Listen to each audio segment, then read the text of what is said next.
সামনেই 2019 লোকসভা নির্বাচন, আর এই নির্বাচনে প্রত্যাবর্তন না পরিবর্তন, দিল্লি কার দখলে, কংগ্রেস নাকি অন্য কোনো দল, নাকি আবার বিজেপির দখলে যেতে চলছে, কে হতে চলছেন প্রধানমন্ত্রী ইত্যাদি যাবতীয় খবরাখবরের জন্য কিন্তু আমাদের যে বিশেষ অনুষ্ঠান জনতার রায়, আর এই অনুষ্ঠান নিবেদন করছেন সিটি লাইফ এবং আইএলএস হসপিটাল। আজ আমাদের সোশ্যাল বাংলা টিম কিন্তু চলে এসে কৈলাসহর বিধানসভা কেন্দ্রের কৈলাসহরের বাজারে কিন্তু আমরা রয়েছে। এখানে রয়েছে আমার সাথে কৈলাসহরের সাধারণ আমজনতা থেকে উভয় দলের রাজনৈতিক ব্যক্তিত্বরা। চলুন কথা বলে নেওয়া যাক তাদের সাথে। প্রথম দিক ডান দিক থেকে আমাদের অনুষ্ঠান শুরু করছি। দাদা, প্রথমে আপনার কাছ থেকে জানতে চাইব কি চাইছেন, প্রত্যাবর্তন না পরিবর্তন? আমরা একটা কথাই বলতে চাই, এই ত্রিপুরা রাজ্য সহ ভারতবর্ষে শুধু প্রত্যাবর্তন প্রত্যাবর্তন প্রত্যাবর্তন, আর অন্য কিছু নয়। আমরা আবার চাই মোদী সরকার আবার ফিরে আসুক। নরেন্দ্র মোদী জিন্দাবাদ, নরেন্দ্র মোদী জিন্দাবাদ। মোদী সরকারকে কেন চাইছেন? মোদী সরকার যে প্রধানমন্ত্রী আবাস যোজনায় যে ঘর দিয়েছেন, সেটা গত 70 বছরে এই কংগ্রেস এবং বামফ্রন্টের যে মিতালির সরকার ছিল, সেই সরকার কোনো কিছু করতে পারেনি। কিন্তু প্রধানমন্ত্রী ঘরে ঘরে আবাসন মানুষদের জন্য ঘর করে দিয়েছেন। তাই আমরা মোদী সরকারকে আবারও চাই। ধন্যবাদ দাদা আপনাকে। আমি এদিক থেকে চলে যাচ্ছি। দাদা, আপনারা কি চাইছেন 2019 সালের লোকসভা নির্বাচনে? আমরা পরিবর্তন চাইছি, কারণ ওরা বলছেন যে প্রধানমন্ত্রী আবাস যোজনা প্রকল্পে যে ঘর দেওয়া হচ্ছে, সেটা জেনে রাখুন, এটা ইন্দিরা গান্ধীর নামে ছিল, ইন্দিরা আবাসন প্রকল্প ছিল। এটা নাম পরিবর্তন করে এটা প্রাইম মিনিস্টার আবাসন প্রকল্প হয়েছে। এটা শুধু নাম পরিবর্তন করা হয়েছে, এটা নাম শুধু পরিবর্তন করা হয়েছে, এটা কোনো অন্য কিছু করা হয়নি। আমি আরেকটা জিনিস বলতে চাই, এটা 2011-12-তে এটা সার্ভে করেছিলেন ইউপিএ গভর্নমেন্টের ডক্টর মনমোহন সিং, সার্ভে করেছিলেন সারা ভারতবর্ষে। এটা এনএক্সআর সি নামে এটা করা হয়েছিল। আমরা ওটা গ্রাম পঞ্চায়েতে দেখেছি, এনএক্সআর সি নামে এখনো গড় দেওয়া হচ্ছে। এটা একটু নাম পরিবর্তন হয়েছে, অন্য কিছু করা হয় না। ধন্যবাদ দাদা আপনাকে। দাদা, তারা যে অভিযোগটা করছে তা কি ঠিক, আপনি কি মনে করছেন? আমি যতটুকু বলতে পারি যে 75,000 টাকার আগে ইন্দিরা আবাস যোজনা ছিল, এখন সেটা 1.5 লাখ টাকা দিচ্ছে সেন্ট্রাল গভর্নমেন্ট, এবং স্টেট গভর্নমেন্ট আমাদের ত্রিপুরায় 16,000 টাকা করে দিচ্ছেন, 1,66,000 টাকা। 75,000 টাকা একটা ঘর কখনো সম্ভব হয় না, সেটা অন্তত বোঝা উচিত। সময়ের পরিবর্তনে টাকাটাও বাড়ানো উচিত। আর আগে ইন্দিরা আবাস যোজনা ছিল একজনের নামে, আর এবারে হচ্ছে প্রধানমন্ত্রী আবাস যোজনা আমাদের প্রধানমন্ত্রী নামে। সেটা আমাদের শুধু ইন্দিরা গান্ধী, কেউ রাজীব গান্ধী বলুন আর নরেন্দ্র মোদী বলুন, কেউ নামে হওয়া উচিত নয়। সেটা যেহেতু সরকারি একটা যোজনা, প্রধানমন্ত্রী নামে হওয়া উচিত, এবং সেটা আমরা লক্ষ্য রেখেছি। এবং এই যে সবগুলি কাজ যদি আমরা পর্যালোচনা করি, তাহলে অবশ্যই বিজেপি গভর্নমেন্টকে আবার আনা উচিত। তারা তো অভিযোগ করছে যে ইন্দিরা গান্ধীর নামকরণকে বদলিয়ে প্রধানমন্ত্রীর আবাস যোজনা দেওয়া হয়েছে, এটা কিছু ব্যাপারে কি বলবেন? ইন্দিরা গান্ধী আবাস যোজনা ছিল, সেটা 75,000 টাকা ছিল, সেটা নাম পরিবর্তন করে না। হ্যাঁ, আবাস যোজনা আবার হয়েছে, কিন্তু তার মানে এটা নয় যে ইন্দিরা আবাস যোজনাকে আবার প্রধানমন্ত্রী আবাস যোজনা করা হয়েছে। নামটা পরিবর্তন হচ্ছে, আগে শুধু ফাইলে ছিল, এবার নরেন্দ্র মোদী সেটা প্রধানমন্ত্রী আবাস যোজনা নাম দিয়ে বাস্তবে রূপান্তরিত করেছে। আগে শুধু। ধন্যবাদ দাদা। তারা যে অভিযোগটা করছে যে ইন্দিরা গান্ধী যিনি ছিলেন ব্যক্তি, একটা নাম করে কিন্তু এই যোজনাটা করা হয়েছিল, কিন্তু তারা তো বলছে যে প্রধানমন্ত্রীর নামকরণ করে করেছেন। আপনার নরেন্দ্র মোদীকে দেখে ভোট দেই না, তারা তো শুধু তাদের যে ইস্তেহার দেওয়া হয়েছিল, ইস্তেহারে তো দেখেছেন শুধু এক সাইডে নরেন্দ্র মোদীর পিকচার, আর কংগ্রেসের সারা ভারতবর্ষের মানুষের পিকচার আছে। আর তারা শুধু ভোট গায়, বিজেপিকে ভোট দেওয়ার জন্য বলে না, তারা বলে নরেন্দ্র ভাই মোদীকে ভোট দিন, নরেন্দ্র ভাই মোদীর হাত শক্ত করুন, বিজেপিকে তো বলে না ভোট দেওয়ার জন্য। তো আমরা কেমন করে বুঝবো যে নরেন্দ্র ভাই মোদী এটা করছেন? এটা হচ্ছে কংগ্রেসের করা। 1,30,000 টাকা বর্তমানে হয়েছে, এবং রেগা থেকে এটা আরো 16,800 টাকা দেওয়া হয়। ওরা বলছে 1,50,000 টাকা, 1.5 লাখ টাকা নয়, 1,30,000 টাকা হয়েছে। এটা দৈনন্দিন জীবনের জিনিসপত্রের দাম বৃদ্ধি পাওয়ার কারণে, প্রথম যখন ইন্দিরা আবাসন প্রকল্প চালু হয় তখন 37,000 টাকা ছিল, এটা বৃদ্ধি পেয়ে 75,000 টাকা পরবর্তী সময় হয়েছে, এখন 1,30,000 টাকা হয়েছে। পরবর্তী সময় আরো দাম বাড়বে, এটা কিন্তু নয়, জিনিসপত্রের দামের জন্য ওদের দাম বৃদ্ধি পাচ্ছে। ধন্যবাদ। আমি একটা কথা বলতে চাই, ইন্দিরা আবাস যোজনা যতটুকু আমার জানা, ইন্দিরা আবাস যোজনা ছিল রুরালের জন্য, আরবানের জন্য কোনো এরকম প্রকল্প ছিল না। যারা আমরা এখানে আছি, কৈলাসহর শহরের মানুষ কি গরিব হতে পারে না? ওর কি ঘরে থাকার কোনো দরকার নেই? তো আমাদের প্রধানমন্ত্রী আবাস যোজনায় এবার আরবান এবং রুরাল আচ্ছা দাদা, দুটোর আমি জন্যই যদি করা বলি, হয়েছে। নতুন একটা সরকার প্রতিষ্ঠিত হয়েছে আমাদের রাজ্যে, আপনার কিরকম মনে হচ্ছে কাজকর্মের দিক থেকে? দেখুন, একটা পরিবর্তন হয়েছে 1 বছরের মধ্যে। একটা সরকারকে নিজের জায়গা করে নিতে একটু সময় লাগে। হ্যাঁ, 1 বছর হয়েছে, তেমন কোনো কাজ দেখাতে পারেনি আমি বলছি, কিন্তু একটা সময় যদি ওকে না দেওয়া যায়, ওকে নিজে প্রতিষ্ঠিত হতে হবে, নিজে বুঝতে হবে। আস্তে আস্তে কাজ শুরু হয়েছে এবং অনেকগুলি প্রকল্প শুরু হয়ে গেছে এর মধ্যে। আমরা দেখছি যে অটল জলধারা প্রকল্পে বাড়িতে বাড়ি বাড়ি বাড়ি জল দেওয়া হয়েছে, তারপরে কারেন্টের কানেকশন দেওয়া হয়েছে, এগুলো শুরু হয়ে গেছে, সামনে আরও হবে, ভালো হচ্ছে। ধন্যবাদ আপনাকে। দাদা, আপনার কাছে একটা প্রশ্ন থাকবে, বর্তমানে যে আমাদের রাজ্যে নতুন একটা সরকার রয়েছে, এই সরকারের কাজকর্ম আপনার কেমন লাগছে? দাদা, আপনার কেমন লাগছে বর্তমান সরকারের কাজ? দেখুন, আজকে এখানে জনতার রায় একটা অনুষ্ঠান হচ্ছে, তার জন্য প্রয়াত রাজীব গান্ধীকে ধন্যবাদ জানাই। উনি ইলেকট্রনিক্স মিডিয়াকে এইভাবে, ইলেকট্রনিক্স জিনিসটাকে এইভাবে মানুষের দুয়ারে নিয়ে গেছেন, তার জন্যই আজকে এতটুক আজকে মানুষের মতামত নিতে পারছেন। নতুন সরকার যে আজকে হয়েছে, সেই সরকারটা জুমলা সরকার। কারণ দেখুন কি করছে, আমরা কিন্তু দেখতে পাচ্ছি যে আমাদের যে জনতা রায় অনুষ্ঠান, এই অনুষ্ঠান কিন্তু একবারে জমজমাট হয়ে উঠেছে। একদিক থেকে কিন্তু স্লোগান উঠতে শুরু করেছে চৌকিদার চোর হে, অন্যদিক থেকে কিন্তু স্লোগান উঠতে শুরু করেছে ভারত মাতা কি জয়, হাম সব চৌকিদার হে, এই স্লোগান উঠতে কিন্তু শুরু করেছে। দাদা, আপনার কাছে চলে যাচ্ছি। বর্তমান যারা বিরোধী দল রয়েছে তারা তো বলছে যে 2019 বিজেপি ফিনিশ, আপনি এই ব্যাপারে কি বলবেন? বর্তমান বিরোধী যারা আছেন ওনাদেরকে আগে জিজ্ঞেস করুন, ওনারা যে প্রজ্ঞা দেববর্মনকে ক্যান্ডিডেট করেছেন পূর্ব ত্রিপুরায়, সেই প্রজ্ঞা দেববর্মন আসলে কোথায় থাকেন? ওনাদের আগে প্রশ্ন করুন। বিপ্লব দেব আমাদের মাননীয় মুখ্যমন্ত্রী এই ত্রিপুরা রাজ্যে গত 4 বছর ধরে অনেক পরিশ্রমের ফলে আমরা এই বামফ্রন্টের অপশাসন থেকে মুক্তি পেয়েছি, কিন্তু সেই প্রজ্ঞা দেববর্মন উনি কোথায় থাকেন? উনি ইটালিতে থাকেন এবং থাকেন ওনার সেই ক্যাসেলে, শিলংয়ের সেই ক্যাসেলে থাকেন এবং এখানে এসছেন ভোট চাইতে। আরেকটা ব্যাপার কংগ্রেসের বন্ধুরা এখানে আছেন, আমি একটা প্রশ্ন, যে কংগ্রেসের প্রেসিডেন্ট যিনি বলছেন পয়লা জাতি উলু পার্টি, সেই কথাটার মানে কি আমি প্রশ্ন করতে চাই। দাদা, আমি আবার আপনার কাছে আসছি। কংগ্রেসের কিন্তু একটা বরাবরই অভিযোগ উঠে থাকে, পরিবারতন্ত্রের একটা অভিযোগ উঠে থাকে সেই গান্ধী পরিবার থেকে। এখন কিন্তু তারা দাবি করছে ত্রিপুরা রাজ্যেও কিন্তু একটা কংগ্রেস পরিবারতান্ত্রিক যে রাজনীতি কিন্তু নিয়ে এসছে আমাদের ত্রিপুরা রাজ্যে। কারণ পূর্ব ত্রিপুরা আসনে যিনি প্রজ্ঞা দেববর্মন প্রার্থী হয়েছেন, ইনি ইটালি থেকে আসছেন। এই ব্যাপারে আপনি কি বলবেন দাদা? দেখেন, ওরা হয়েছে রাজ পরিবারের লোক, রাজ পরিবারের আদিবাসীরা, ওদের নিয়ে কেউ কমেন্ট করা দরকার নেই।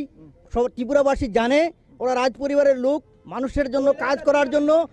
এবং ওরা বলছেন, আমাদের রাজ পরিবার বলছে জাতির কথা বলেছেন, ওরা জাতির কথা বলেছেন এবং ওরা দ্বিজাতিত্ব ভাব ওদের মধ্যে।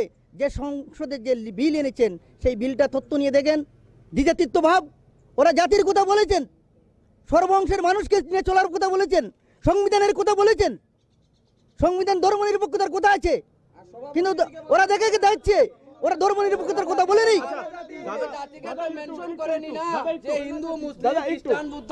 আমার প্রশ্নটা হচ্ছিল যে পরিবারতান্ত্রিক যে অভিযোগটা করেছে, যে পরিবারকে নিয়ে দাদা একটু প্রশ্নটা আমি করিনি, পরিবারতান্ত্রিক যে রাজনীতির শুরু করেছে কংগ্রেস পার্টি তাদেরকে মেনে নিয়েছে এবং রাজ পরিবারের লোক প্রথম নির্বাচনে প্রতিদ্বন্দ্বিতা করেছেন, মানুষের কাজ করার জন্য সুযোগ দেওয়ার জন্য উনি ভোট চেয়েছেন।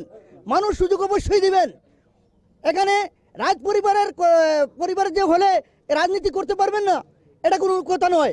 কংগ্রেস দল যেখানে মেনে নিয়েছে, ভারতবর্ষের মানুষ মেনে নিয়েছে, ত্রিপুরাবাসী মেনে নিয়েছে, কেন ওরা পরিবারের তত্ত্ব বলবে? দাদা, আরেকটা যে প্রশ্ন, আরেকটা যে প্রশ্ন থাকবে সেটা হচ্ছে, তারা বলছেন যে পয়লা জাতি উলু পার্টি, এই স্লোগানটা কেন দিয়েছে কংগ্রেস দল? আচ্ছা শুনুন, উনি কিন্তু কোনো পার্টিকুলার কোনো জাতির কথা বলেনি, সব ধর্ম সব জাতির কথা বলেছেন। জাতি কি? আজকে বাঙালি জাতি, ট্রাইবেল জাতি, মণিপুরি জাতি, এটা জাতি না? উনি জাতির কথা বলেছেন। জাতির কথা যদি না বলেন, নরেন্দ্র মোদী কেন গুজরাটবাসী কথা বলেন? ওই কথাটা বলেন না কেন ওনারা?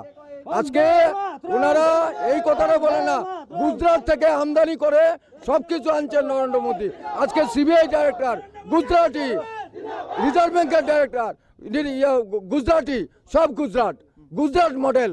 উনি তো ভারতবর্ষের কথা বলেন না। তা আজকে আমাদের প্রদেশ সভাপতি কেন জাতির কথা বলবেন না? ত্রিপুরা জাতির কথা বলছেন উনি, কেন বলবেন না? 100বার রাইট ওনার। দাদা, আপনাদের কাছে প্রশ্ন থাকবে, তারা যে অভিযোগটা করছে এই ব্যাপারে আপনি কি বলবেন?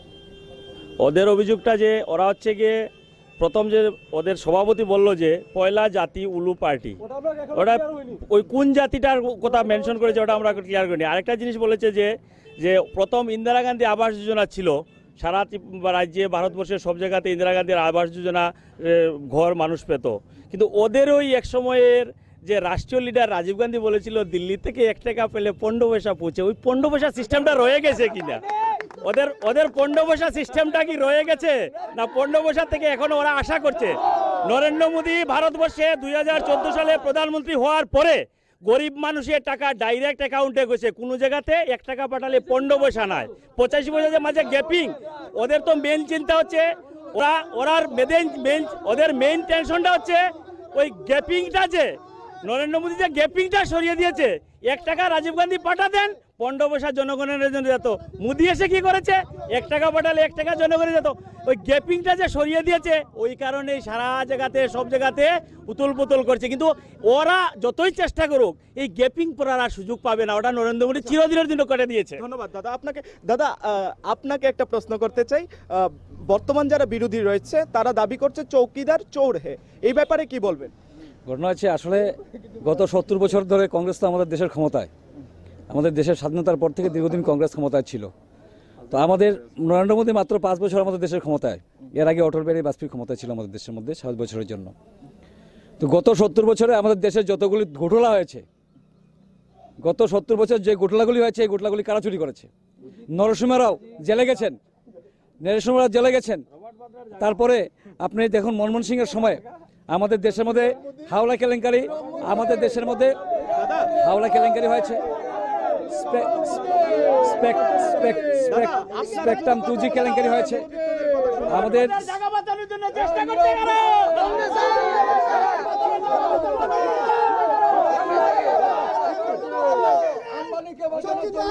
তো এরা আজকে এই যে চোরের মায়ের বড় গলা আমাদের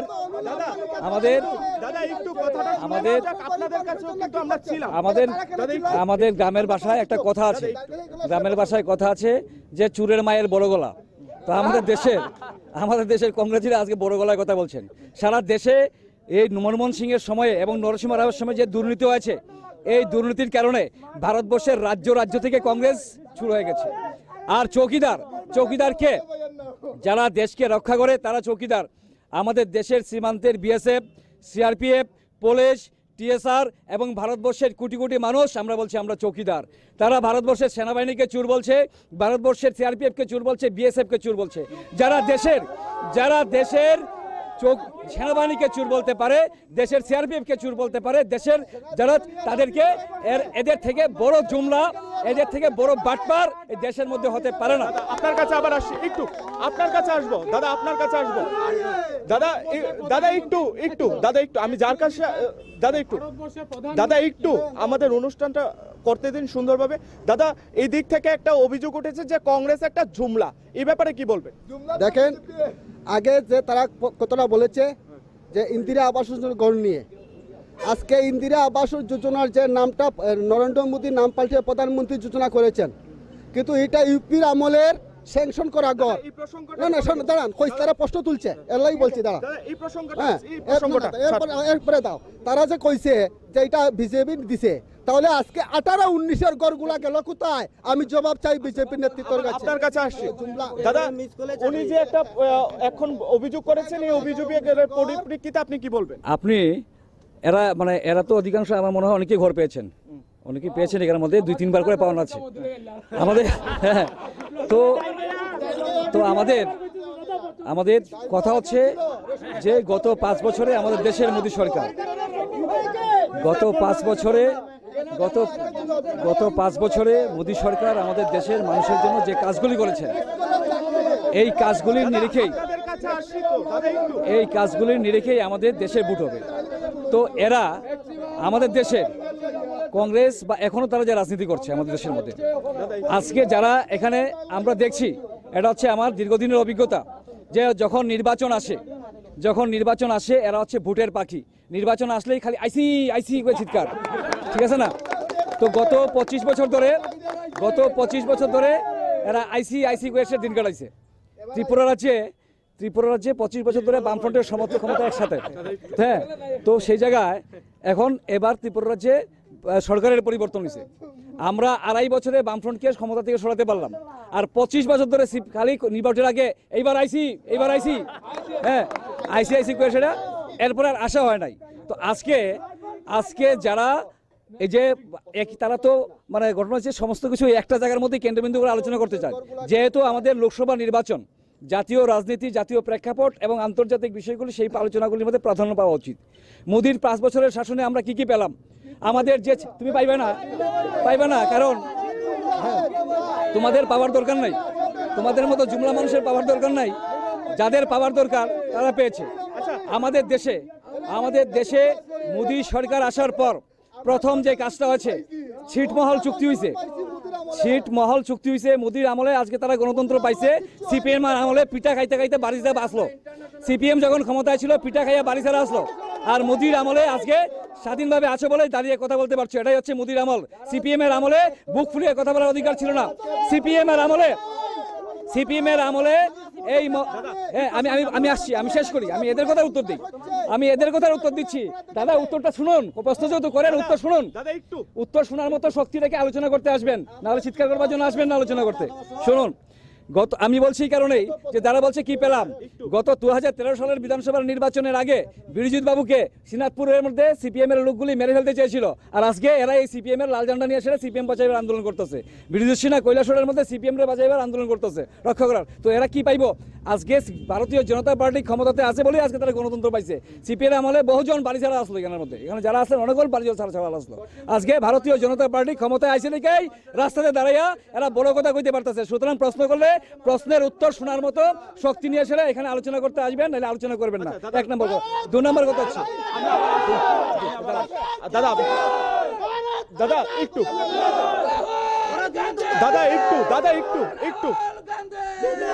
একটা এই দিক থেকে কিন্তু এই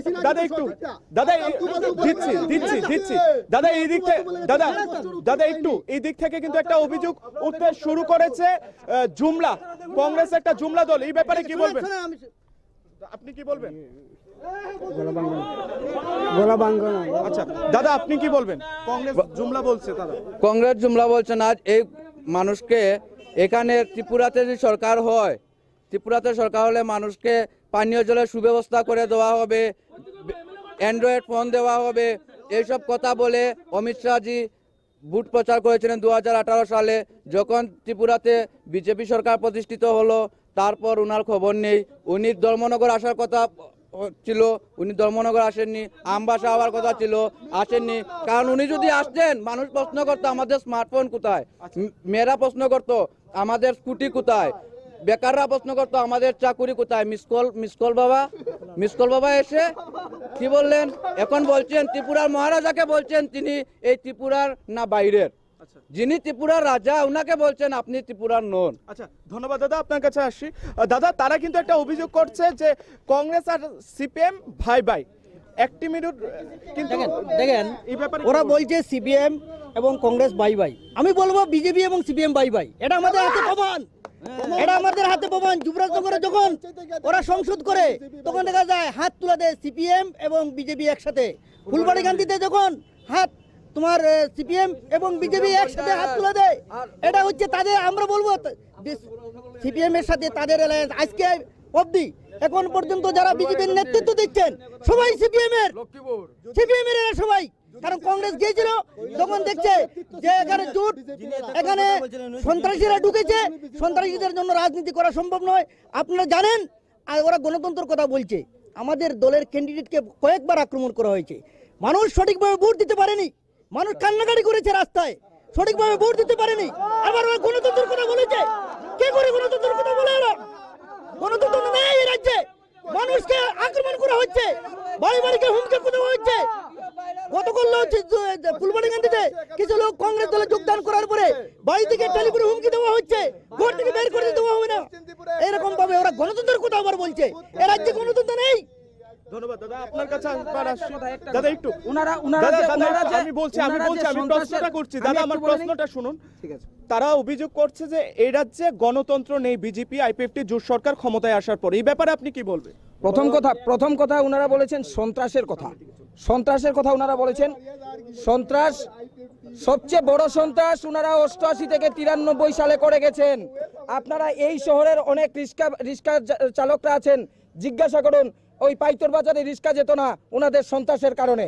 88 থেকে 93 পর্যন্ত ওনারা যে সন্ত্রাস ত্রিপুরা রাজ্যে করে গেছেন, ওনারা কিভাবে চান আবার ভোট চান? আর প্রথম ওনাদের 58টা সিটে জামানত বাজেয়াপ্ত হয়েছে, ওনারা আবার লোকসভার কথা চিন্তা করেন। ঠিক লজ্জা। দাদা আপনার কাছে আরেকটা প্রশ্ন থাকবে। এই দিক থেকে কিন্তু একটা আওয়াজ উঠেছে যে পশ্চিম ত্রিপুরা আসনের যে নির্বাচন হয়েছে, এই নির্বাচনে যারা বিরোধী দল রয়েছে তাদের অনেককেই ভোট দিতে দেওয়া হয়নি এবং সন্ত্রাস করতে শুরু করেছে বর্তমান শাসক দল। এই ব্যাপারে কি বলবে? ঘটনা আছে, সন্তোষ মোহন দেব একবার আমাদের এখানে লোকসভা নির্বাচনে প্রার্থী ছিলেন।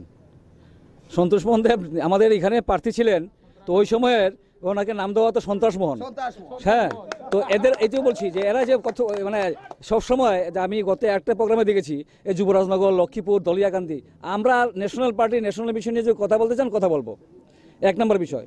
2 নম্বর বিষয় হচ্ছে আমি যে কথাটা আগে বলতে চেয়েছিলাম যে মোদী সরকার যে কাজগুলি করে দিয়েছেন, ছিটমহল চুক্তি, এই ছিটমহল চুক্তির কারণে বাংলাদেশ এবং ভারতবর্ষের সীমান্তবর্তী যে এলাকা আছে, আমাদের সীমান্তবর্তী এলাকার সমস্ত মানুষগুলি বেঁচে গেছেন। এখানে অসংখ্য সংখ্যালঘু অংশের মানুষ বেঁচে গেছেন এবং এখানে ধর্মীয় মানুষ যারা আছেন তাদের বেঁচে গেছেন। আমাদের বিজেপি সরকারের কারণে, কাঁটাতারের বেড়ার কারণে আজকে মুসলিমরা এখানে সুরক্ষিত আছেন, নাহলে বাংলাদেশের ডাকাতদের কারণে এরা সুরক্ষিত ছিল না সেই সময়। তো আমি এই কারণে বলছি যে মোদী 5 বছরে যে কাজগুলি করেছেন বা অটল বিহারী বাজপেয়ী যে 5 বছরে যে কাজগুলি করেছেন, ছিটমহল চুক্তি করেছেন, আজকে আমাদের দেশের আজকের যে গড় জাতীয় আয়, আমাদের দেশের গড় জাতীয় আয় 8.7, মানে চীনকে আমরা টপকে গেছি, ফ্রান্স ব্রিটেনকে টপকে আজকে ভারতবর্ষ পৃথিবীর 4 নম্বর শক্তিধর রাষ্ট্রে এবং উন্নত রাষ্ট্রে গিয়ে ভারতবর্ষ পৌঁছেছে। আমাদের দেশে মোদী সরকারের কারণে, এই 5 বছরে আমাদের মোদী সরকারের কারণে যে আমাদের অটোমোবাইল, আপনারা শুনুন এই কথাগুলি শুনলে আপনাদের লাভ হবে, কারণ আগামী দিনে আপনাদের যাওয়ার কোনো জায়গা থাকবে না। হতাশা ছাড়া, ত্রিপুরা রাজ্যের কংগ্রেসীদের হতাশা ছাড়ার কোনো রাজ্য ছিল না। কথাগুলি আপনি যেহেতু আলোচনায় এসেছেন, কথাগুলি শুনেন, এগুলি শুনলে আপনাদের লাভ হবে। আগামী দিনে কোনো বিতর্কিতে অংশগ্রহণ করলে পরে এগুলি বলতে পারবেন, কারণ ধলিয়ারকান্দি আর যুবরাজনগর দিয়ে পার্টি চলে না, রাজনীতি চলে না। আমাদের মোদী সরকার থাকার কারণে আমাদের দেশের মধ্যে কোনো মোবাইল কোম্পানি ছিল না। আমাদের দেশের অটোমোবাইলের জন্য যে মেশিনগুলি আছে, সমস্ত মেশিনগুলি বিদেশ থেকে আনতে হতো। তো আজকে অটোমোবাইলের ক্ষেত্রে আমরা জাপানকে টপকে ভারতবর্ষ আজকে পৃথিবীর তো এই 4 নম্বর স্থানে গিয়ে পৌঁছে গেছি। ইলেকট্রনিক্স জিনিস তৈরি করবার ক্ষেত্রে আজকে চীনকে টপকে আমরা 3 নম্বর স্থানে, এই ইলেকট্রিক্যাল গুডস তৈরি করবার ক্ষেত্রে আমরা 3 নম্বর স্থানে গিয়ে আমরা পৌঁছে গেছি। আমাদের দেশের গড় জাতীয় আয় আজকে আমরা চীনকে আমরা টপকে গেছি। আজকে মোদী সরকার থাকার কারণে আমাদের উত্তর পূর্বাঞ্চলে 70 বছর কংগ্রেসের সরকার ছিল, উত্তর পূর্বাঞ্চলে রেল লাইন ছিল না। আজকে ত্রিপুরাতে ব্রডগেজ লাইন হয়েছে, উত্তর পূর্বাঞ্চলের সমস্ত রাজধানীগুলিতে আজকে মোদী সরকার থাকার কারণে ব্রডগেজ লাইন ঢুকেছে। আজকে অটল বিহারী বাজপেয়ী আমাদের উত্তর পূর্বাঞ্চলের ডোনার মন্ত্রক তৈরি করেছিলেন বলেই আজকে উত্তর পূর্বাঞ্চলের পরিবর্তন হয়েছে। এবং মোদী সরকার এই যে এমএসডিবি স্কিম চালু করেছে বলে, হ্যাঁ, এই কারণে আজকে আমাদের ভারতবর্ষের বিভিন্ন এলাকার মধ্যে মাইনরিটি অংশের মানুষ যারা আছেন, এই মাইনরিটি অংশের মানুষগুলি বেঁচে আছেন। সুতরাং রাজনীতি করতে গেলে প্রথম হচ্ছে এই বিষয়গুলি সম্পর্কে যদি জাতীয় রাজনৈতিক দলের নেতাদের ধারণা না থাকে, তাহলে এরা ওই যে সাধারণ বিষয়গুলো নিয়ে সেগুলির মধ্যে অংশগ্রহণ করবে। সুতরাং সেই জায়গায় দাঁড়িয়ে বলছি যে ভারতবর্ষের মানুষ তার বিচারের মুখোমুখি দাঁড়িয়ে আগামী দিনে বিপুল ভোটে মোদী সরকারকে প্রতিষ্ঠিত করবেন। বলছেন যে অনেক উন্নয়ন হয়েছে ভারতবর্ষে, এই ব্যাপারে আপনি কি বলবেন? দেখেন, এই নরেন্দ্র মোদী ক্ষমতায় আসার পর ভারতবর্ষে কোনো উন্নয়ন হয় না। ভারতবর্ষে উনি বলেছিলেন যে নির্বাচনের সময় যে আমি নরেন্দ্র মোদী আমি ক্ষমতায় আসলে ভারতবর্ষে আমি ক্ষমতায় আসলে হ্যাঁ আমি যদি প্রধানমন্ত্রী হতে পারি আমি বিদেশ থেকে কালো ধন এনে 15 লক্ষ টাকা করে প্রত্যেকের অ্যাকাউন্টে ঢুকিয়ে দেবে এবং বলেছেন আমি বছরে 2 কোটি বেকারের চাকরি দেব সেই প্রতারণা এরপরে বলেছেন এইখানে যে বসকেটের রেলের রাস্তা হয়েছে ওইটা মনমোহন সিংহের আমলে সেই রাস্তা হয়েছে নরেন্দ্র মোদীর এই 5 বছরে কিছু হয়নি শুধু জুমলাবাজি ছাড়া এবং অনিল আম্বানিকে 30,000 কোটি টাকা ঘুষ উনি যে ভারতবর্ষের নিরাপত্তার কথা বলেছেন নীতিশ দেজি আজকে স্বাধীনতার পর জওহরলাল নেহরুর সময় থেকে ইন্দিরা গান্ধী রাজীব গান্ধীর পর্যন্ত ভারতবর্ষের নিরাপত্তা সংক্রান্ত যতগুলা নথি আজ পর্যন্ত ভারতবর্ষের সুরক্ষিত অবস্থায় আছে। গত 2 বছর আগে রাফাল ডিলের গুরুত্বপূর্ণ নথি আজকে স্বরাষ্ট্র মন্ত্রক থেকে উদয় হয়ে গিয়েছে। এটা নরেন্দ্র মোদীর সুপ্রিম কোর্টে দাবি পেশ করেছে। সুপ্রিম কোর্ট গত 2 দিন আগে সরকারকে কড়া নির্দেশ দিয়েছেন আগামী 23 তারিখের পরে আপনারা বুঝবেন সারা ভারতবর্ষে নরেন্দ্র মোদী এবং রাহুল গান্ধীর নেতৃত্ব নিয়ে আগামী 23 তারিখের পরে স্পষ্ট দেখা যাবে নরেন্দ্র মোদী অমিত শাহ রাজনাথ সিং জেল করে যাবেন। এটা স্পষ্ট। ভারতবর্ষের 72% প্রধানমন্ত্রী আমাদের প্রিয় নেতা রাহুল জিকে চাইতেছে বন্দে মাতরম, জাতীয় কংগ্রেস জিন্দাবাদ। দাদা আমি প্রশ্নটা করছি দাদা একটু দাদা আমি আপনাকে প্রশ্নটা করছি দাদা একটু প্রশ্নটা শুনেন। এই দিক থেকে কিন্তু একটা অভিযোগ করতে শুরু করেছে যে রাফাল কেলেঙ্কারি নিয়ে কিন্তু একটা অভিযোগ করতে শুরু করেছে। প্রমাণিত হয়নি, এটা বিচারাধীন, প্রমাণিত হয়নি, এই ব্যাপারে কথা বলতে না। কিন্তু ঘটনা হচ্ছে ওরা যে বলছে উন্নয়ন হয় না, ওদের অঞ্চলে বিরোধী দলের বন্ধুদের আমি বলতে চাই ওদের এলাকাতে অনেক বাড়িতে গ্যাসের চুলা গেছে, সকালে গিয়ে কিন্তু গ্যাসের চুলার করার চাটা ওরা খেয়ে আসেন। ওদের এলাকাতে অনেকের বাড়িতে অনেক কৃষক ভাইয়েরা রাজনীতির ঊর্ধ্বে উঠে নরেন্দ্র মোদী যে প্রকল্প নিয়েছিলেন ত্রিপুরা রাজ্যে প্রত্যেক গলিতে বাস্তবায়ন করা হয়েছে এবং রাজনীতির ঊর্ধ্বে উঠে কংগ্রেস সিপিএম নির্বিশেষে প্রত্যেক কৃষক ভাইকে কিষাণ সম্মান নিধি দেওয়া হয়েছে 6,000 টাকা বৎসরে, প্রতি মাসে 500 টাকা, প্রতি কোয়ার্টারে 2,000 টাকা অনেক কৃষক ভাইরা পেয়েছে। এত সব সুবিধা ওরা যে বলছে যে গরিবের বন্ধু রাহুল গান্ধী যে বলছে কি গরিবি হটাও, 70 বছরে কৃষকের জন্য কি প্রকল্প এনেছেন একটা দেখান। কৃষকের জন্য কোনো প্রকল্প, কিন্তু নরেন্দ্র মোদী মাসে 500 টাকা কৃষকের জন্য এনেছেন। কৃষকের জন্য এনেছেন। গরিব মায়েদের জন্য গ্যাসের চুলার ব্যবস্থা নরেন্দ্র মোদী করেছেন 0 পয়সায়, যেটা কোনোদিন কংগ্রেস স্বপ্ন দেখতে পারেনি। ঠিক আছে, গরিব অংশের মানুষকে পরিশ্রুত জল খাওয়ানোর জন্য অটল জলধারার মাধ্যমে প্রত্যেকের বাড়িতে জল পৌঁছানোর ব্যবস্থা নরেন্দ্র মোদী নেতৃত্বে সেন্ট্রাল গভর্নমেন্ট করেছে। এর আগে কোনোদিন 70 বছরে কংগ্রেসের সাহস হয়নি। কংগ্রেসের একটা হয়েছে, এটা আমি অস্বীকার করি না। কংগ্রেসের একটা হয়েছে, ভাই শুনুন, কংগ্রেসের একটা হয়েছে, ত্রিপুরাতে এসে সিপিএম ওঠাও আর পশ্চিমবঙ্গে বুদ্ধদেব কেমালা দেও, এটাই হয়েছে একটা। ত্রিপুরাতে সিপিএম ওঠাও, পশ্চিমবঙ্গে বুদ্ধদেবকে মালা দেও, এটা হয়েছে। আপনার কাছে চলে আসছি যে অভিযোগ এই ব্যাপারে কি যখন অটল বিহারী বাজপেয়ী যখন ভারতবর্ষের প্রধানমন্ত্রী হয়েছে, এর আগে যখন বিপি সিং যখন ভারতবর্ষের প্রধানমন্ত্রী হয়েন, তখন সিপিএম বিজেপি মিলে মাঝখানে কলা গাছ রেখে দুই দাঁড়িয়েছিলেন কারা? বিজেপি এবং সিপিএম। আমাদের শিখাতে হবে না। নীরব মোদী আজ পর্যন্ত কেন এত কোটি টাকা কেলেঙ্কারি গেলেন, ফিরিয়ে আনলেন না? ডক্টর মনমোহন সিং ভারতবর্ষের যখন প্রধানমন্ত্রী ছিলেন, ওরা ভারতবর্ষের প্রধানমন্ত্রী ডক্টর মনমোহন সিং যখন যারা অন্যায় করেছে, যারা দুর্নীতি করেছে, জেলে পুরিয়ে দিয়েছেন। তাদের আমলে দুর্নীতি হলে জেলে পুরা হয় না, তাদেরকে আরো সাহায্য করে দেওয়া হয়। বিজয় মালিককে সাহায্য করে দেওয়া হয়েছে, আম্বানিকে কোটি কোটি টাকা দেওয়া হচ্ছে। এই হচ্ছে বিজেপির চেহারা। আবার উন্নয়নের কথা বলেন, চকিদার এই রাফাল কেলেঙ্কারি ওরা বলছে। আর ইউপিএ গভর্নমেন্টের আমলে যেখানে 520 কোটি টাকার রাফাল যেটা বিমান ক্রয় করার কথা ছিল, সেটা দেখা গেছে 1660 কোটি টাকা দিয়ে ক্রয় করা হয়েছে। এত ফারাক কেন? এত দুর্নীতি কেন? আজকে তো রাহুল গান্ধী সেটা ধরেছে। সেই যার কারণে রাহুল গান্ধী বলছে চোর। দাদা এই দিক থেকে কিন্তু একটা আওয়াজ উঠতে শুরু করেছে বিজেপি দুর্নীতিগ্রস্ত দল, এই ব্যাপারে কি বলবেন? একটা আওয়াজ বিজেপি নেট অ্যান্ড ক্লিন দল, কোনো দুর্নীতিগ্রস্ত না। BJP net and clean, net and clean. हम एक बात बताएं, मनमोहन सिंह तो कोयला केलेंकारी से जड़ित হয়েছে এটা বুঝুন। एक मिनट করে বলুন, সবাইটা শোনা যাবে। बंदर क्या जाने अदरक का स्वाद, बस मेरा यही कहना है। बंदर क्या जाने अदरक का स्वाद, बंदर का अदरक जो वो फेंक देगा, बोलेगा क्या है ये, बस इतना ही कहना है और कुछ नहीं कहना।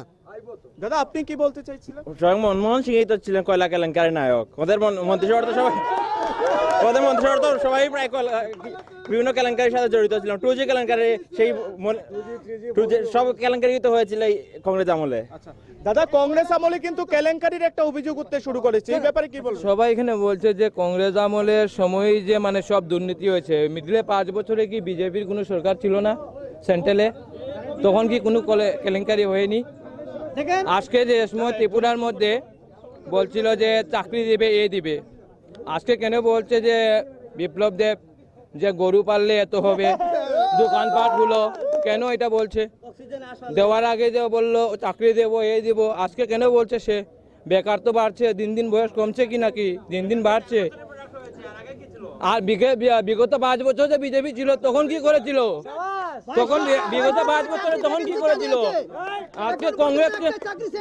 আজকে কংগ্রেসই খালি বলছে দূষিত। বিগত 5 বছর যে মিডিলে ছিল ওই সময় কি করেছিল? অটল বিহারী বাজপেয়ী কে ছিল ভালো? অটল বিহারী বাজপেয়ী। মোদি কি বলছে? মোদি আজকে কি বলছে? নিজেকে বলছে চকিদার, চকিদার। আজকে তার নরেন্দ্র মোদী নিজের কমেন্টস, নরেন্দ্র মোদী নিজের কমেন্টসে নিজের যা বক্তৃতা, সেই বক্তৃতায় তিনি সেরা হয়ে রয়েছে পৃথিবীর মধ্যে। তিনি তার নিয়ে বক্তৃতা দিয়েই তা নিয়ে মানে যা বলছে বক্তৃতা দিয়ে। মুখ্যমন্ত্রীর বিরুদ্ধে কিন্তু একটা অভিযোগ উঠতে শুরু করেছে যে পানের দোকান, তারপর অক্সিজেন, এসব নানাদি। মুখ্যমন্ত্রী, আমাদের রাজ্যের মুখ্যমন্ত্রী এই ত্রিপুরার 37 লক্ষ মানুষের জন্য একটা প্রজেক্ট নিচ্ছেন এবং উনি যা করছেন, এই জনগণ 1 বছরে যা এখন পর্যন্ত করেছেন, এই রাজ্যে 25 বছর বামপন্থ অপশাসন থেকে মুক্তি পাওয়ার পরে গরিব বংশের মানুষ বিএড করতে পারতো না, যারা গ্র্যাজুয়েট ডিগ্রি নিয়েছে। এটার জন্য মুখ্যমন্ত্রী বিএড পড়ার ব্যবস্থা করেছে, সরকারি সুযোগে লোন, ঠিক আছে। এরপরে 10% মহিলাদের রিজার্ভেশন রেখেছে। 10% মহিলাদের রিজার্ভেশন কোনোদিন এর আগে হয়নি ত্রিপুরা রাজ্যে। এর আগে অনেক সরকার ছিল কিন্তু 10% রিজার্ভেশন এর আগে হয়নি কোনোদিন, ঠিক আছে। তারপরে TSR এর 2টি ব্যাটালিয়ান।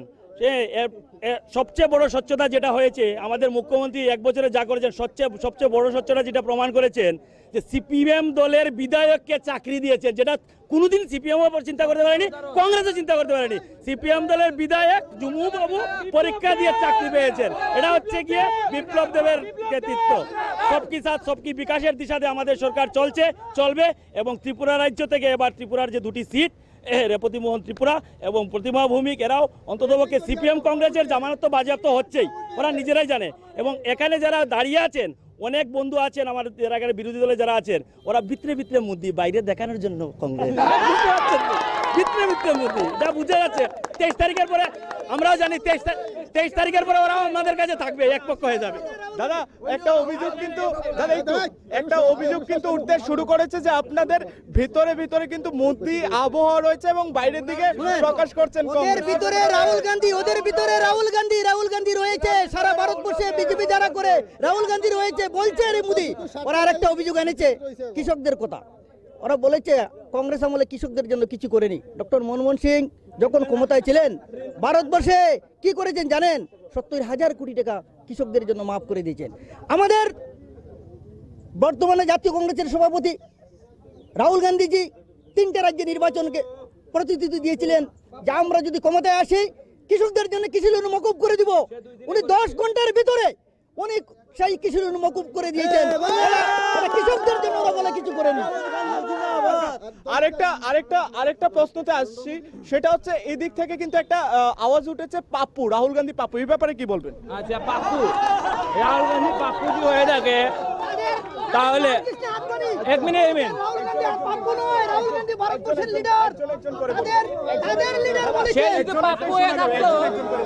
শুনেন, তাদের লালকে আদবানি বলেছেন এবং শিবসেনা বলেছে রাহুল গান্ধীর মধ্যে যোগ্যতা হয়েছে, রাহুল গান্ধী প্রধানমন্ত্রীর যোগ্য, তাদের লোক বলেছে, তাদের লিডার বলেছে, তাদের এলায়েন্স পার্টনার বলেছে, যার কারণে আমরা বলছি রাহুল গান্ধী ভারতবর্ষের মধ্যে প্রধানমন্ত্রীর যোগ্যতা দেওয়ার মতো ক্ষমতা আছে। উনি এখন ভারতবর্ষের প্রধানমন্ত্রীর যোগ্য লোক, তাদের নেতারাই বলছেন। এবং তারা এখনো লালকৃষ্ণ আদবানি আরেকটা কথা বলেছেন। আপনার কাছে আসি, কি রাহুল গান্ধীকে পাপ্পু বলা হচ্ছে, এই ব্যাপারে কি বলবেন? আচ্ছা, একজন নেতাকে পাপ্পু বলা কি যায়? ওরা ওরা তো শিক্ষিত নয়। আমরা জানি না এখন পর্যন্ত প্রধানমন্ত্রীর সার্টিফিকেট কি, প্রধানমন্ত্রী কতটুকু পড়েছেন জানি না। তারপরে ওই রাহুল গান্ধী অক্সফোর্ড বিশ্ববিদ্যালয়ে পড়াশোনা করে এসেছেন। রাহুল গান্ধী শিক্ষা নিয়ে ভাবছেন না। রাহুল গান্ধী শিক্ষা নিয়ে ভাবছেন না। শিক্ষিত অশিক্ষিত মানুষের মুখে এইসব কথা কাটায়, অশিক্ষিত মানুষের কাছে এইসব কথা কাটে, শিক্ষিত মানুষের মুখে এইসব কথা কাটে না। আমি গত কয়েকদিন আগে আমি আমাকে কিছু কথা বলতে দেন। গত কয়েকদিন আগে এখানে একটা টক শো হয়েছিল। আমি প্রশ্ন করেছিলাম এখানে বিজেপি নেতাকে, যে বলা হয়েছিল 2018 সালের নির্বাচনের আগে স্মার্টফোন দেওয়া হবে। তিনি বলেছিলেন 17,500 স্মার্টফোন দেওয়া হবে সারা ত্রিপুরায় 17,000 স্মার্টফোন দেওয়া হবে।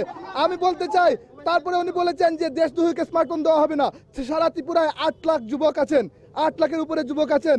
তার মানে কি এই 17,500 যুবক দেশপ্রেমিক আর বাকি 8 লাখ যুবক দেশদ্রোহী? এটা আমি বিজেপির মুখ থেকে জানতে চাই। আপনার কাছে আসি এই দিক, দাদা একটু আপনার কাছে আসি, একটু দাদা একটু একটা প্রশ্ন করেন।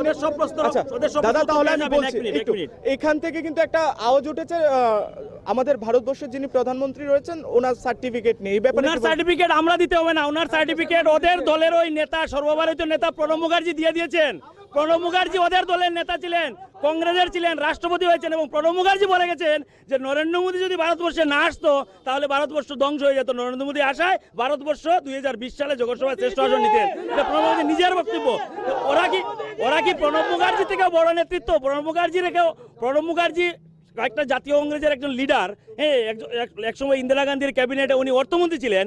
প্রণব মুখার্জি যে জায়গাতে নরেন্দ্র মোদীকে সার্টিফিকেট দিয়ে দিয়েছেন যে প্রণব মুখার্জি উনি দরকার, ওনার থেকে ওরা কি প্রণব মুখার্জি থেকে বেশি বুঝতে চাইছে? বা প্রণব মুখার্জি ওরা যদি কিছু বেশি জানতে চায় নরেন্দ্র মোদী থেকে, ওরা প্রণব মুখার্জিকে জিজ্ঞেস করলে পারে, ওদের দলের লিডার। লোকসভার পর কি প্রজ্ঞা দেববর্মা ত্রিপুরায় থাকবে না স্বামীর কাছে ইটালি চলে যাবে?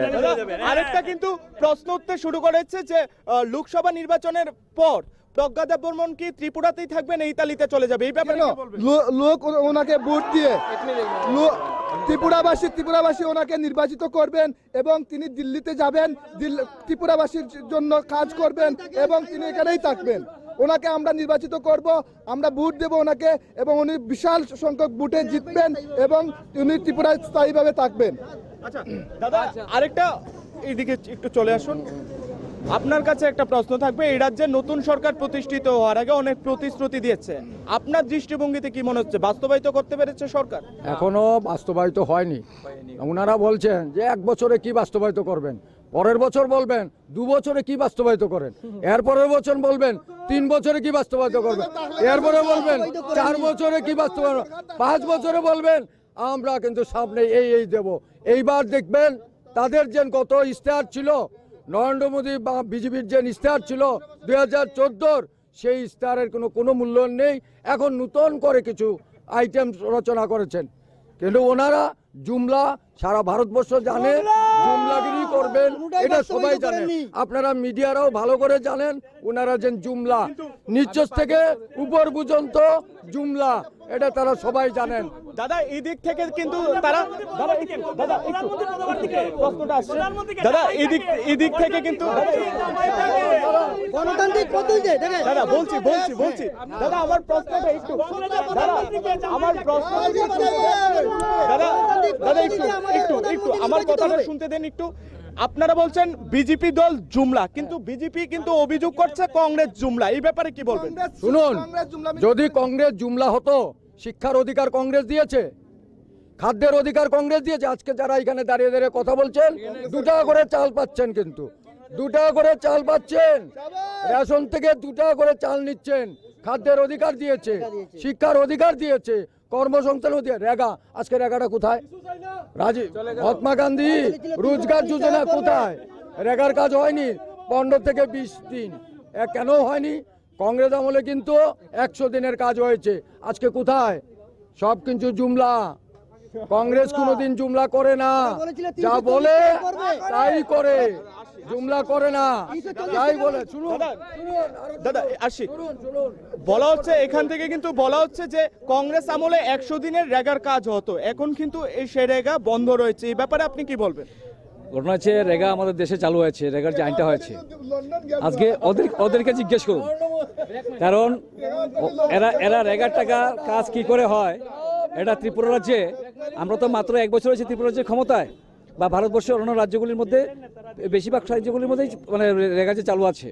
আমি শুধু তাদের প্রশ্নের উত্তরটা দিচ্ছি এই কারণেই, আজকে যারা রেগা নিয়ে প্রশ্ন করছেন তারা কয়জনের রেগার কার্ড মানে কার্ড আছে কি আর কাজ করে কি, কিন্তু এরা সবাই রেগার টাকা পায়। হ্যাঁ, এরকম ডকুমেন্ট আমাদের কাছে আছে। উত্তরাঞ্চলের আমাদের কৈলাসহরের যেহেতু রেগা নিয়ে প্রশ্ন তুলেছে, আমি উদাহরণটা এদেরকে দিতে চাই যে এদের হাতে উত্তরাঞ্চলের 5 থেকে 7টা পঞ্চায়েত আছে, এই 7-5টা পঞ্চায়েতে গিয়ে দেখবেন যে রেগার সমস্ত টাকাগুলি এরাই খাচ্ছে। গরিব মানুষ, আমি তো আজকে টুটুর বলেছি আজি খাবড়া থেকে শুরু করে এই জায়গাগুলির মধ্যে গরিব মানুষ বলছেন রেগার টাকা তারা পায় না, সমস্ত টাকাগুলি রেগা তারা চালু করেছেন। চুরি কি করে হয়, রেগার টাকা চুরি কি করে হয় সেটা দেখে দিয়েছেন।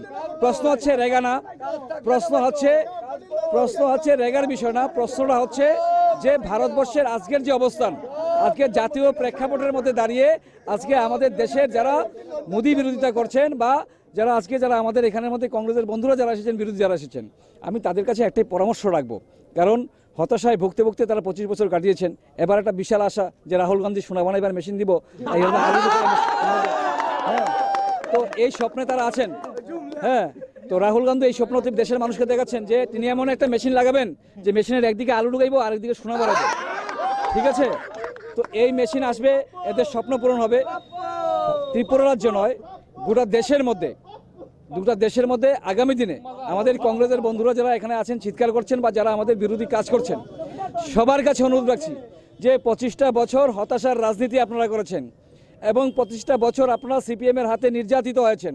25 বছর সিপিএম আপনাদেরকে মারপিট করেছে, আপনাদেরকে খেতে দেয়নি, পড়তে দেয়নি, বাড়িতে থাকতে দেয়নি, এটা হচ্ছে বাস্তব। তো সেই জায়গাতে দাঁড়িয়ে আজকে বিজেপি যদি কইতো তাহলে তুমি এখানে দাঁড়িয়ে না ভাই, তুমি বাংলাদেশ থাকলে না, তো সেই জায়গায় দাঁড়িয়ে সেটা আমার প্রশ্ন হচ্ছে যে আজকে আমরা চাইছি যে ভারতবর্ষের উন্নয়নের প্রশ্নে আজকে আমরা সবার সহযোগিতা চাই। সেই ক্ষেত্রে আগামী দিনে সরকার তাদের আসবে না, এই যে বলছি আইসিআইসি স্লোগান দিয়ে এসে তাদেরকে কিছুদিন নাচানো হয়, এরপর না নেতার খোঁজ পাওয়া যায় না কারোর খোঁজ পাওয়া যায়। তো সেই প্রেক্ষাপটে দাঁড়িয়ে আমি সবার কাছে অনুরোধ রাখবো, যেমন রাজ্যের মুখ্যমন্ত্রীর কাছে অনুরোধ রাখবো, ত্রিপুরা রাজ্যের অবশিষ্ট কংগ্রেস বন্ধু যারা রয়ে গেছেন, অধিকাংশই তো আমাদের সাথে চলে এসেছেন, অবশিষ্ট যারা রয়ে গেছেন এরা যাতে হতাশাগ্রস্ত রোগে না ভোগেন তার জন্য একটা মেন্টাল হসপিটাল আমাদের রাজ্যে যাতে প্রিপেয়ার করে রাখা, যাতে এরা মানসিকভাবে সুস্থ থাকে এবং এরা যাতে সক্ষমভাবে সরকার এবং দেশের মানুষের হয়ে তারা কাজ করতে পারে, সেই ব্যবস্থা যাতে আমাদের সরকার আগামী দিনে নেয়, সেটাই আমি অনুরোধ রাখবো আমাদের সরকার। এই দিক থেকে কিন্তু একটা অভিযোগ করছে যে নির্বাচন আসলেই কংগ্রেসের ঘুম ভাঙতে শুরু করে, এই ব্যাপারে কি বলবেন? শুনুন, কেউ কিভাবে রাজনীতি করবে বিজেপির নেতৃবৃন্দর কাছ থেকে শিখতে হবে না, আমাদের কন্টিনিউ প্রোগ্রাম থাকে। আমরা কিন্তু এ দল ও দল কোনো সময় করি না, এক দলেই থাকি। তার কারণেই আমাদের গণতান্ত্রিক পদ্ধতি অনুযায়ী আমাদের রাজনীতি সব সময় চলে। আমরা কারণ কোনো সময় লাভের অঙ্কতে দেখি না, আমরা নীতি এবং আদর্শের উপরে দাঁড়িয়ে রাজনীতি করি, আমরা লাভের অঙ্কে চলি না। যারা লাভের অঙ্কে চলে, আজকে এই দল, কালকে এই দল, পরশু এই দল, তাদের মুখেই এইসব কথা মানায়, অন্যের কার কিছু মানায় না। আমাদের যে প্রধানমন্ত্রী কে হবে কিছুক্ষণ আগে বলেছিলেন, প্রধানমন্ত্রী ওনারা জানেন না সংসদীয় গণতন্ত্রের যারা নির্বাচিত সদস্য হন ওনারাই প্রধানমন্ত্রী তৈরি করেন, তাদের মধ্যে তৈরি করেন নরেন্দ্র মোদী ব্যতীত কারোর ক্ষমতা নেই প্রধানমন্ত্রী বা অন্য কোনো মন্ত্রী বানানোর মতন, এটা ওনারা ভালো করে জানেন। তার জন্য ওনারা আমাদের কাছে প্রশ্ন করছেন যে কে প্রধানমন্ত্রী হবে। ওনারা জানেন না সংসদীয় গণতন্ত্র কাকে বলে, ওনারা খালি জুমলার আলাপ, জুমলা ছাড়া কোনো আলাপ করে না।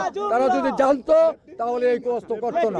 দাদা ওনারা কিন্তু বলছেন যে আপনাদের দিকে কিন্তু একটা অভিযোগ উঠতে অভিযোগ তীর ছুড়ে দিয়েছেন, সেটা হচ্ছে দল বদলানোর হিড়িক যেটা রয়েছে, একবার কংগ্রেস থেকে তৃণমূল থেকে বিজেপি, ওনারা কিন্তু এটা বলছেন। এই ব্যাপারে কি বলবেন? দেখেন, গণতন্ত্রে রাজনৈতিক নেতৃত্বরা যারা আছে, যার ব্যক্তিগত অধিকার, সে কোন দল করবে, কোন সময় কি করবে, এটা তার ব্যক্তিগত অধিকার, ওটা গণতন্ত্রের সিস্টেমে, ঠিক আছে, ওটা চলে। এবং এটা চলে বলেই এখন ওরা দেবাশিস সেনকে কুলিয়ে নিয়ে, কিছুদিন আগে দেবাশিস সেন কিছুদিন আগে, এখন বর্তমানে কংগ্রেসে আছেন দেবাশিস সেন, কিছুদিন আগে তিনবার চণ্ডীপুর সিটে বৈদ্যনাথ মজুমদার সাথে কন্টেস্ট করে হেরে তারপরে বিজনদরকে এনে কৈলাসহর টাউনে ওনার জন্মগ্রহণ হয়েছে, ষষ্ঠী পূজা। এই 1-2 বছরের পরে উনি প্রাপ্তবয়স্ক হয়েছেন, এখন আবার কংগ্রেসে চলে এসেছেন, ষষ্ঠী পূজা শেষ, 2 বছরের প্রাপ্তবয়স্ক। যেই কারণে বলছি, ওরা দল বদলের সিস্টেমটা ওরা আমাদের থেকে ভালো জানে, বুঝতে পারছেন? আচ্ছা দাদা, আপনি এই ব্যাপারে কি বলবেন? আমি একটাই কথা বলবো যে ত্রিপুরাতে অ্যাকচুয়ালি আমি 2008 থেকে এসেছি, কিন্তু ত্রিপুরার ডেভেলপ কিছুই নেই। 1 নম্বর, আমি সিপিএম থাকাকালীন আমি জিবি মেডিকেল কলেজে গেছিলাম। জিবি মেডিকেল কলেজের যে পরিস্থিতি ছিল সেখানে যাওয়ার জঘন্য না। এখন বর্তমান 1 বছরে 11 মাসের মধ্যে যে জিবি মেডিকেল কলেজ যা করেছে বিপ্লব দেব, আর ইভেন তার কল্পনার বাইরে। ইভেন আজকে যদি ওরা বলতে ত্রিপুরা নিয়ে বেশি গর্ব করে, সারা ত্রিপুরা মানুষ কেন বাইরে যায় চিকিৎসার জন্য? আজকে চিকিৎসা করতে কেন বাইরে যায়? আজকে একটা হসপিটাল ভালো নেই, একটা শিক্ষার ভালো প্রতিষ্ঠান নেই। আপনি বলুন না, একটা গ্র্যাজুয়েট ছেলেকে একটা ইংলিশে অ্যাপ্লিকেশন লিখতে কজনে পারে? দাদা আমি আসছি, দাদা আপনি একটু সামনের দিকে একটু চলে আসুন, দাদা একটু সামনের দিকে চলে আসুন।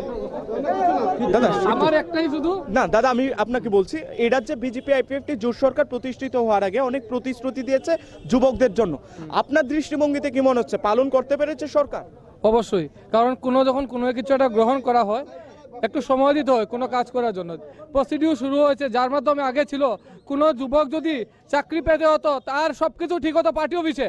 তোমার বাবার নাম কি, ইন্টারভিউতে গেলে জিজ্ঞেস করে তোমার বাবার নাম কি, কোন দলের লোক তুমি, এরপরে সিলেক্ট হয়। কিন্তু এখন এইভাবে কিচ্ছু নেই, সবকিছু প্রপার এক্সামিনের মাধ্যমে নেওয়া হচ্ছে, নিজের মেরিট লিস্টের মাধ্যমে চাকরি পাওয়া হয়।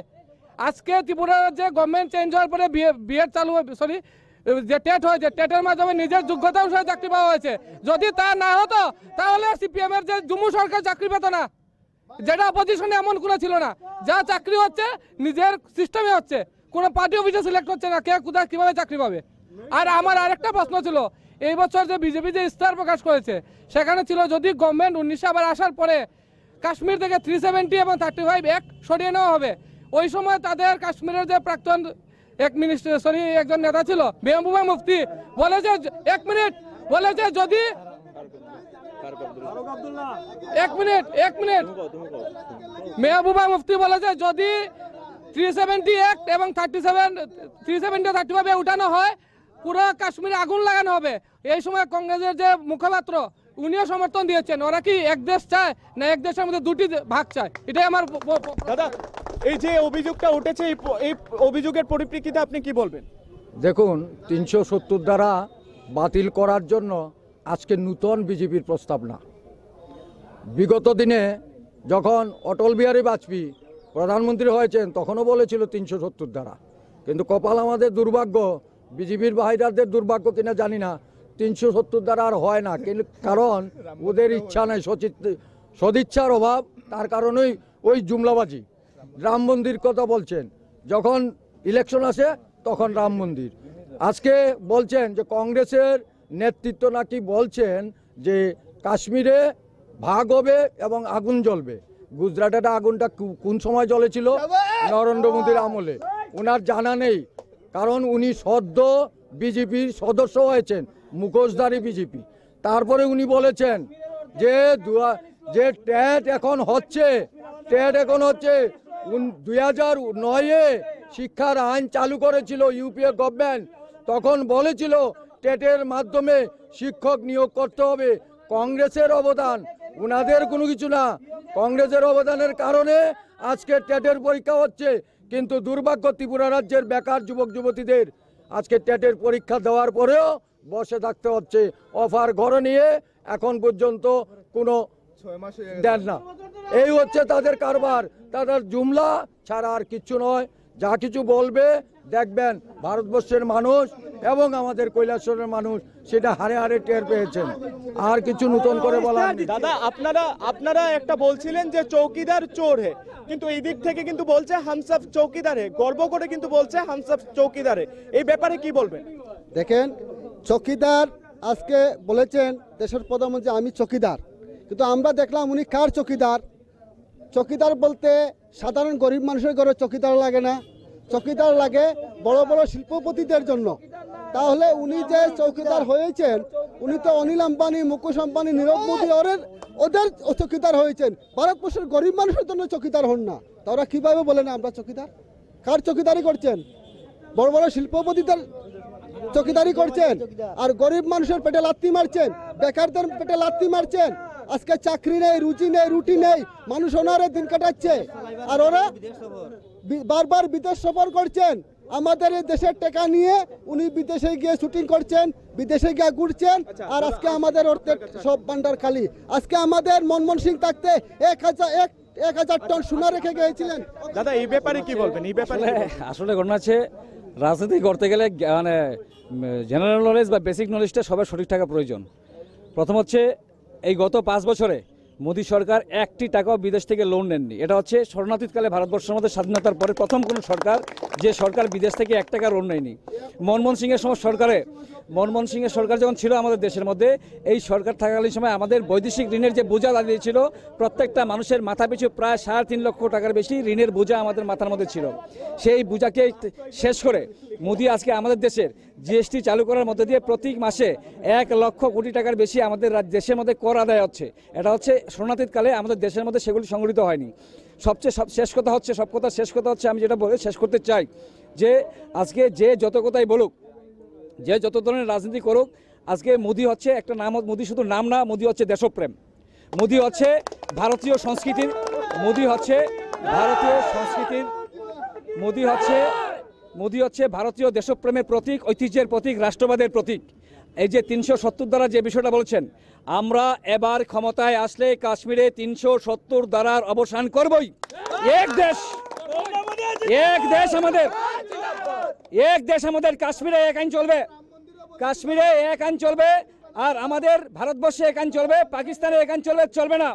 3 তালাক আমরা দেশে বন্ধ করেছি, আমাদের দেশে দেশীয় আইন চলবে, দেশের রাষ্ট্রবাদী আইন চলবে। আমরা আমাদের দেশে 370 ধারা চালু করব, বাতিল করবই, এবং আমাদের কাশ্মীর যে অংশটুকু যারা দখল করে রেখেছে, প্রয়োজনে সেই অংশ দখলমুক্ত করব। অখণ্ড ভারতবর্ষ তৈরি করার স্বপ্ন আমাদের, ভারতবর্ষ অখণ্ড ছিল, অখণ্ড ভারতবর্ষ তৈরি করবই। আর রাম মন্দিরের কথা বলছেন, রাম মন্দির ভারতবর্ষে তৈরি করব। রাম ভারতবর্ষের ঐতিহ্য, রাম ভারতীয়ত্বের প্রতীক, রাম মন্দির তৈরি হবেই।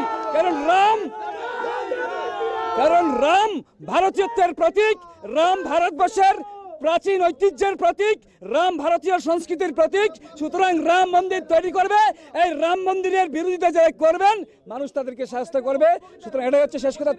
সর্বশেষ কথা হচ্ছে যে আজকে পাকিস্তান যেভাবে সন্ত্রাসবাদীদের দিয়ে আমাদের ভারতবর্ষের সেনাবাহিনীকে মারা হচ্ছে, আমরা পাকিস্তানকে এই প্রথম ভারতবর্ষের কোনো সরকার, আগে শুনুন মশাই তারপরে বলবেন, আমাদের পাকিস্তান স্বাধীনতার 70 বছর ধরে কংগ্রেসের ক্ষমতায় ভারতবর্ষের সেনাবাহিনীকে এক এক করে মেরেছে। শুনুন মশাই, আপনাদের পাকিস্তানের কথা বলছি, এক এক করে আমাদের সেনাবাহিনীকে মেরেছে। আমরা বলছি যে আজকে 5 বছরের মোদীর 5 বছরে পাকিস্তান কাঙ্গালে পরিণত হয়েছে। আগামী 5 বছর পর পাকিস্তান নামক দেশটা থাকবে কিনা, এটাই হচ্ছে সবচেয়ে বড় প্রশ্ন। সন্ত্রাসবাদীদের পৃথিবীর সন্ত্রাসবাদীর আতুরঘর, এই আতুরঘরকে চূর্ণ করবার জন্য ভারতবর্ষের পাশে রাশিয়া, আমেরিকা থেকে শুরু করে সমস্ত দেশগুলি পাশে দাঁড়িয়েছে। সুতরাং আগামী দিনে অখণ্ড ভারতবর্ষ তৈরি করবার প্রশ্নে ভারতবর্ষের নিরাপত্তা, ভারতবর্ষের জাতীয় রাষ্ট্র সার্বভৌমত্ব রক্ষার জন্য ভারতবর্ষের মানুষ এবার বিজেপি সরকার তৈরি করবে এবং মোদীর নেতৃত্বেই সরকার তৈরি হবে। এটাই হচ্ছে শেষ কথা। দাদা আমি দিচ্ছি, আসছি। দাদা এই দিক থেকে তো বলছে যে বিজেপি সরকার গঠন হতে চলছে, কি বলবেন? দেখেন, ওরা বিজেপি সরকার গঠন হতে ওরা বলছে। আজকে মানুষ জানে গত লোকসভা নির্বাচনে, 14 লোকসভা নির্বাচনে উত্তরপ্রদেশে 80টির মধ্যে 72টি ওরা পেয়েছিল। এখন ওরাই বলছে যে আমরা 18টির বেশি পাবো না। আজকে রাজস্থানে ওরা 25টি পেয়েছিল। আজকে রাজস্থানে কি অবস্থা জানেন, মধ্যপ্রদেশের অবস্থা জানেন, ছত্তিশগড়ের অবস্থা জানেন, তাদের সিটগুলি কোথায়, কোন জায়গা থেকে ওরা সরকার গঠন করবে আমরা তো বুঝতে পারি না। ওদের সরকার হবে না, কোনো সময় সরকার হবে না, কারণ ওরা জুমলাবাদী, ওরা মানুষকে মিথ্যাবাদী কথা বলে। সরকার হওয়ার কোনো প্রবণতা ওদের নেই। সরকার রাহুল গান্ধীর নেতৃত্বে সরকার হবে। রাহুল গান্ধী আমরা কিন্তু দেখতে পাচ্ছি অনুষ্ঠান কিন্তু জমজমাট হয়ে উঠেছে। একদিক থেকে কিন্তু বলছে যে বারবার মোদী সরকার, এবং এই দিক থেকে কিন্তু বলছে যে আবার রাহুল গান্ধী এবার সরকার গড়তে চলছে। অনুষ্ঠান কিন্তু একেবারে জমজমাট হতে চলছে। কথা বলে নেব দাদা, আপনারা যে বলছেন ইসবার 400 পার, কিন্তু বিরোধীরা তো বলছে যে 2019 সালে বিজেপি ফিনিশ, কি বলবেন? এটা তো ওদের স্বপ্ন ছাড়া আর কিছুই নয়। ওরা স্বপ্ন দেখছে, দিবা স্বপ্ন। ভারতবর্ষে নরেন্দ্র মোদীর নেতৃত্বে 2019 সালে আবার সরকার গঠন হচ্ছে, এটা একদম কনফার্ম। ওরা তো দিবা স্বপ্ন দেখছে। ওই ত্রিপুরা রাজ্যে ওদের কোনো বিধায়ক নেই, তারপরে বলছে যে ওরা সরকার বানাবে। বিধায়ক ছাড়া সরকার গণতন্ত্রে হয়? গণতান্ত্রিক সিস্টেমে বিধায়ক ছাড়া সরকার হয়? আমরা কোনোদিন দেখিনি। হ্যাঁ, গণতান্ত্রিক সিস্টেম বিধায়ক নেই, বলছে সরকার বানাবে। আর নরেন্দ্র মোদীকে ওরা বলছে যে 19-এ তো নরেন্দ্র মোদী 400-র উপরে সিট নিয়ে ভারতবর্ষে অধিষ্ঠিত হচ্ছে, 400-র উপরে। হ্যাঁ, আর ওরা বলছে যে মধ্যপ্রদেশে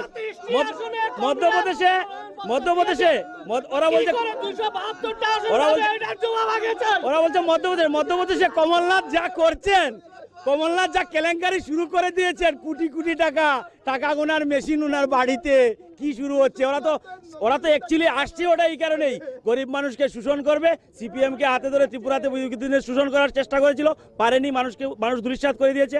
আর ত্রিপুরাতেও এই বিপ্লব দেবের সরকার থাকছে, দিল্লিতেও এবার নরেন্দ্র মোদীর নেতৃত্বে 400-র উপরে সরকার গঠিত হচ্ছে। আমাদের সময় কিন্তু একেবারেই শেষ যে প্রশ্নটা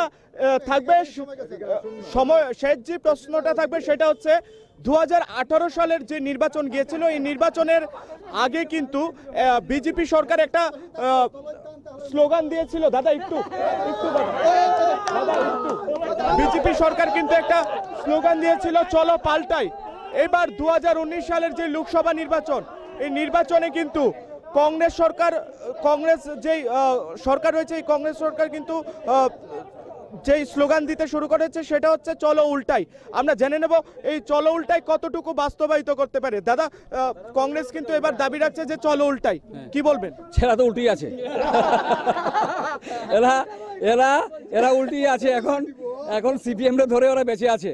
আমি একটা ঘটনা বলি, গত বিধানসভার এই 13 সালের বিধানসভা 3রা মার্চের পর আমাদের কৈলাসহরের বিধায়ক মবস্বর আলী এবং মান্নান সাহেব ইলেকশনের রেজাল্ট আউট হওয়ার পর মবস্বর আলী এবং মান্নান নির্বাচনের পর 18 সালে, আরে শুনেন মশাই, ঘটনা শুনেন, জানা দরকার। আপনার নেতা কি করছে জানুন। আপনার নেতার কথা শুনুন। আপনার নেতা 18 সালের বিধানসভা নির্বাচনের পর বিরোধী বাবুর বাড়িতে গিয়ে আশ্রয় নিয়েছেন। এই হচ্ছে সিপিএম, এই হচ্ছে কংগ্রেস ত্রিপুরা রাজ্যে। সুতরাং কংগ্রেস উল্টাই থাকবে, ওইটার ভাব হইতো না। দাদা, আপনাদের কাছে শেষ যে প্রশ্নটা থাকবে, আপনাদের যে স্লোগান চলো উল্টাই, তা কি বাস্তবায়িত হবে, কি বলবেন? মানুষ দেখেন চলো পাল্টাই স্লোগানকে ভর করে অনেক কংগ্রেসীরা সত্যি কথা সিপিএমকে বিতাড়িত করার জন্য কংগ্রেসীরাই ভোট দিয়েছিলেন।